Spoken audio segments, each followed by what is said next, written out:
Hello student, this is the part 2 of chapter 1 history, what, where, how and when. Today our first topic is tributaries and distributaries. Tributaries are smaller rivers that flow into a larger river, and distributaries are the river that come out from that large river. In the map, you can see there are the main rivers Ganga and Indus and their tributaries. About 4,700 years ago, some of the earliest cities flourished on the bank of these rivers. Why they flourished near these rivers?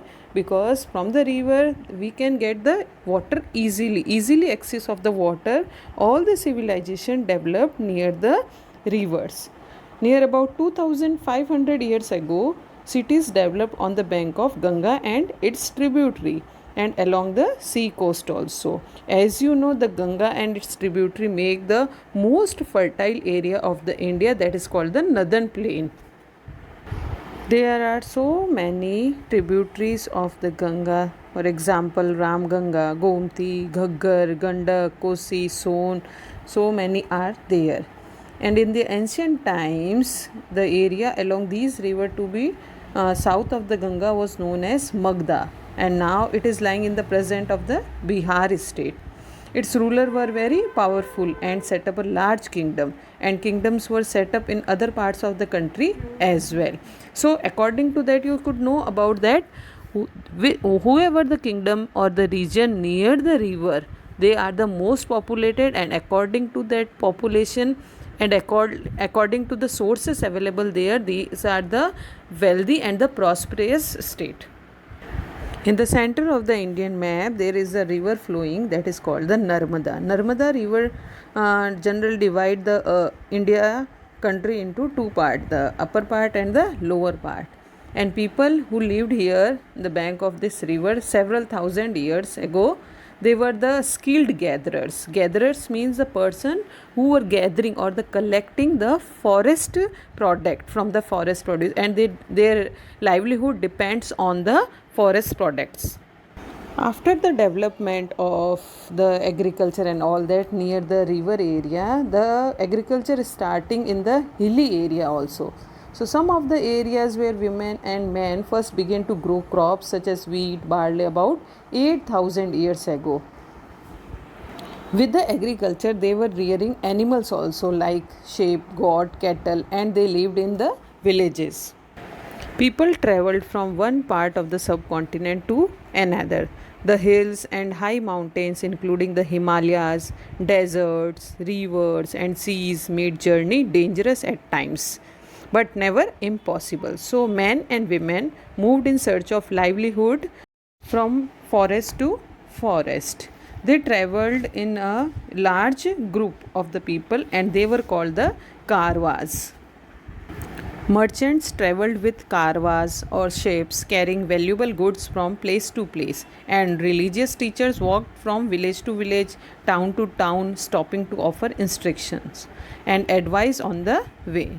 Some people perhaps traveled driven by a spirit of adventure, wanting to discover new and exciting places. All this led to the sharing of ideas between people.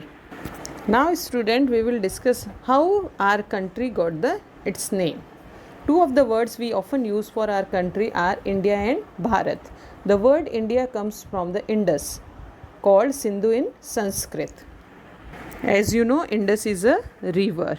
And the Iranian and the Greeks. Iranian means the people of the Iran, and the Greeks means the native of Greece, who came through the northwest about 2500 years ago and were familiar with the Indus, called it the Hindos or the Indos, and the land to the east of the river was called India. The name Bharata was used for a group of a people who lived in the northwest and who were mentioned in the Rig Veda, the earliest composition in the Sanskrit, and it was composed near about 3500 years ago. Later it was used for the country. Next our term is decipherment.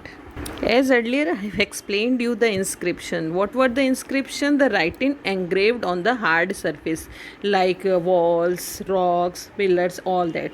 So all inscriptions contain both script and languages. Languages which were used as well as script have changed over time. So decipherment is a process according to that this language or script is decoded. One of the most famous stories of decipherment comes from Egypt, a country in North Africa where there were kings and queens about 5000 years ago. Scholars who could read Greek figured out that the names of kings and queens were enclosed in a little frame, and that was called cartouche. Then they placed the Greek and the Egyptian signs side by side and identify the sound for which the Egyptian letters stood. As you can see on your screen, a lion stood for L and a bird for A. Once they knew about what the letter stood for, they could read another inscription as well. So it is easier for other common people to understand it. Thank you.